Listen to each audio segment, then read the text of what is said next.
subscribe to my channel. Hi friends, welcome back to my channel commerce teacher. ఇప్పటి వరకు accounts అంటే introduction చెప్పాను, commerce అంటే introduction చెప్పాను. అసలు ఇప్పుడు ఇంకొక మెయిన్ సబ్జెక్ట్ అంటే ఎకనామిక్స్. సో ఎకనామిక్స్ ఇంట్రడక్షన్ అనేది చెప్పబోతున్నా. సో లైక్ ఎకనామిక్స్ అంటే ఏమనుకుంటున్నారు? సో ఎకనామిక్స్ అనేది లాస్ట్ సబ్జెక్టే. సో ఇంటర్ నుంచి మాత్రమే స్టార్ట్ అవుతుంది. But economics not a tough subject. మనం డే టు డే లైఫ్ లో యూజ్ చేసేదే ఎకనామిక్స్. సో ఎకనామిక్స్ అంటే, సో ఫర్ ఎగ్జాంపుల్ మీ దగ్గర 1000 రూపీస్ అనేవి ఉన్నాయి. ఆ 1000 రూపీస్ ఉంటే ఏం చేస్తారు? మీ దగ్గర 2 ఛాన్సెస్ అనేవి ఉన్నాయి. మీరు ఇప్పుడు మీకు బాగాలేదు, హాస్పిటల్కి వెళ్ళి ట్రీట్మెంట్ చేయించుకోవాలి. ఆ పక్కనే బుక్ స్టోర్స్ ఉన్నాయి, అలానే ఆ పక్కనే షాప్స్ అనేవి ఉన్నాయి. అక్కడ ఒక డ్రెస్ చూసారు, మీకు చాలా బాగా నచ్చింది, అది 1200 ఉంది. సో ఇప్పుడు మీకు 2 ఛాన్సెస్ ఉన్నాయి. అయితే హాస్పిటల్కి వెళ్ళాలి లేదా డ్రెస్ తీసుకోవాలి. అంటే డ్రెస్ అనేది బార్గెనింగ్ చేస్తే 1000 కి ఇస్తారు. సో ఏం చేస్తారు? సో అలా మీకు ఒక ప్రాబ్లం అనేది వచ్చింది. స్కేర్స్ రిసోర్సెస్ అనేవి ఉన్నాయి, అంటే మీ దగ్గర 1000 రూపీస్ మాత్రమే ఉన్నాయి. ఆ రిసోర్సెస్ ని ఎలా యూజ్ చేస్తారు అని చెప్పేదే ఎకనామిక్స్. ఉన్న స్కేర్స్ రిసోర్సెస్ ని మన వాంట్స్ సాటిస్ఫై చేయడానికి ఎలా యూజ్ చేస్తాం అని చెప్పే సబ్జెక్టే economics. Economics is a subject which studies the human behaviour.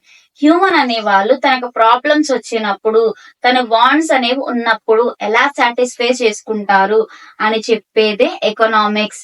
So economics అంటే ఒక వర్డ్, 2 వర్డ్స్ కింద డివైడ్ చేశారు. అసలు ఎకనామిక్స్ అనేది ఎక్కడి నుంచి వచ్చింది? గ్రీక్ వర్డ్ ఓకియో, నెమో అనే 2 వర్డ్స్ నుంచి తీసుకున్నారు. దాని మీనింగ్ ఏంటి? House hold management. You can scene in the screen. So అక్కడ ఎక్స్ప్లెయిన్ చేసా, ఓకియో అండ్ నెమో. దాని మీనింగ్ ఏంటంటే హౌస్ హోల్డ్ మేనేజ్మెంట్, అంటే మనం ఎలా మేనేజ్ చేస్తాము అని చెప్పేదే economics. So who is the father of economics? Economics father ఎవరు? Adam Smith. 1776 లో ఒక బుక్ రాశారు, an enquiry into the nature అనే బుక్ రాసి ఆ బుక్ లో ఎకనామిక్స్ గురించి ఎక్స్ప్లెయిన్ చేశారు. So is the father of economics. So what is economic problem? Economic problem అంటే ఏంటి? ఒక్కొక్కరికి ఒక ప్రాబ్లమ్స్ ఉంటాయి. హోల్ ఓవర్ ద ఎకానమీకి ఉన్న ప్రాబ్లం ఏంటి నేను చెప్పనా? రిసోర్సెస్ అనేవి లిమిటెడ్ గా ఉన్నాయి, వాంట్స్ అనేవి ఎక్కువ ఉన్నాయి. సో అలాంటి టైంలో ఏం చేస్తారు? సో వాంట్స్ అని అన్ని వాంట్స్ సాటిస్ఫై చేయాలి అంటే కుదరదు. సో మనం ఏం చేసుకోవాలి అంటే ఉన్న తక్కువ రిసోర్సెస్ లో అన్ని వాంట్స్ సాటిస్ఫై చేయడం అనేది ఇంపాసిబుల్. సో ఏ వాంట్ అనేది ఫస్ట్ సాటిస్ఫై అవ్వాలి అని ఆర్డర్ అంటే సెలెక్ట్ చేసుకోవాలి. ఏ వాంట్ అనేది ఇంపార్టెంట్, ఏ వాంట్ అనేది అన్ఇంపార్టెంట్ అనేది లిస్ట్ చేసుకొని ఏ వాంట్ అయితే సాటిస్ఫై చేయాలి అనుకుంటున్నారో ఫస్ట్ వాటిని సాటిస్ఫై చేసుకుంటూ వచ్చే ప్రాసెస్. అంటే అక్కడ స్కేర్స్ రిసోర్సెస్ అనేది ఉన్నాయి. మీకు ఒక్కరికే వాంట్స్ ఉండవు కదా, ప్రతి పర్సన్ కి, ఎవ్రీ హ్యూమన్ బీయింగ్ కి వాంట్స్ ఉంటాయి. వాంట్స్ లేని మనిషి అంటూ ఉంటాడా? ఉన్నారా? కోరిక లేని మనిషి ఉంటాడా? ఉండడు. సో చాలా కోరికలు ఉంటాయి.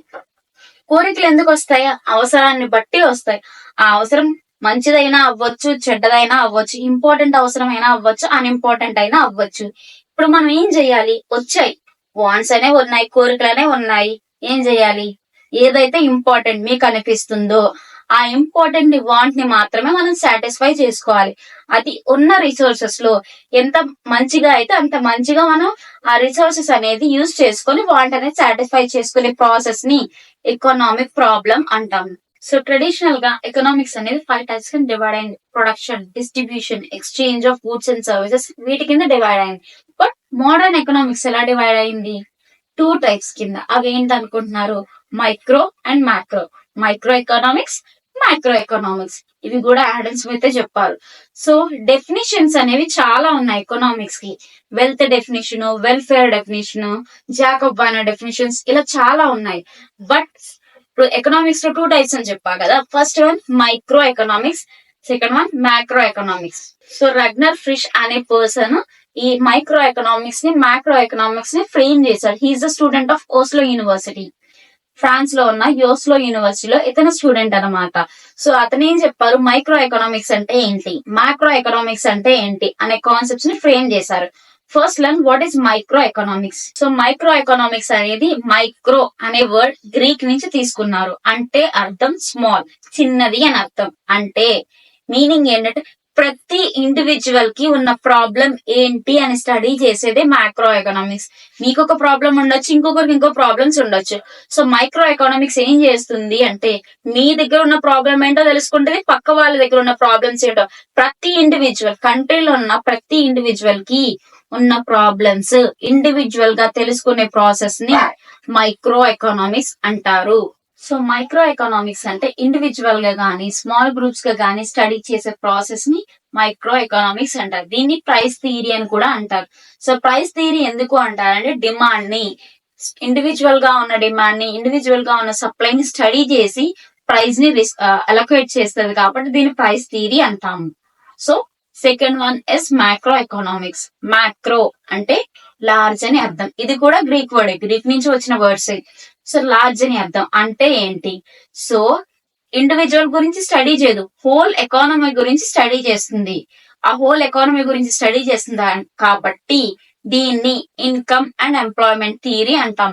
ఇది అగ్రిగేట్ డిమాండ్ ని, అగ్రిగేట్ సప్లై ని స్టడీ చేస్తుంది. అంటే లార్జ్ గా పాపులేషన్ ని స్టడీ చేస్తుంది. సో ఆ స్టడీ చేసే ప్రాసెస్ ని మైక్రో ఎకనామిక్స్ అంటారు. అగ్రిగేట్ గా టోటల్ సేవింగ్ ఎంత వచ్చింది, టోటల్ ఎంప్లాయ్మెంట్ ఎంత ఉంది, అలానే టోటల్ ఇన్కమ్ ఎంత వచ్చింది అని చెప్పేది టోటల్ గా స్టడీ చేసేది మైక్రో ఎకనామిక్స్. సో ఈ రోజు క్లాస్ లో ఏం డిస్కస్ చేసుకున్నాం? ఎకనామిక్ గురించి డిస్కస్ చేసుకున్నాం. అలానే ఎకనామిక్ ప్రాబ్లం ఏంటో చెప్పా. సో అలానే బ్రాంచెస్ ఆఫ్ ఎకనామిక్స్ ఏంటి, మైక్రో ఎకనామిక్స్ అంటే ఏంటో డీటెయిల్ గా ఎక్స్ప్లెయిన్ చేశాను. అలానే మైక్రో ఎకనామిక్స్ అంటే ఏంటో ఎక్స్ప్లెయిన్ చేశా. అలానే ఫాదర్ ఆఫ్ ఎకనామిక్స్ ఎవరు, అతను ఏ బుక్ రాశారు, ఆ బుక్ లో ఏం రాశారని కూడా చెప్పా. సో నెక్స్ట్ వీడియోలో మళ్ళీ కలుద్దాం. సో ఏదైనా డౌట్స్ ఉంటే కామెంట్ సెక్షన్ లో పిన్ చేయండి. అలానే మీకు నెక్స్ట్ ఎకనామిక్స్ లో ఏ టాపిక్ డౌట్ ఉందో కూడా కామెంట్ సెక్షన్ లో కామెంట్ చేస్తే ఆ వీడియో మళ్ళీ నేను క్లియర్ గా ఎక్స్ప్లెయిన్ చేస్తాను. సో లైక్ చేయండి ఫ్రెండ్స్, సబ్స్క్రైబ్ చేయండి ఫ్రెండ్స్, పక్కనే ఉన్న బెల్ ఐకాన్ క్లిక్ చేసి ఆల్ అనే నోటిఫికేషన్ ని ఆన్ చేసుకోండి. వెంటనే నేను పోస్ట్ చేసిన వీడియోస్ అనేవి మీకు వస్తాయి. Bye friends, thank you friends.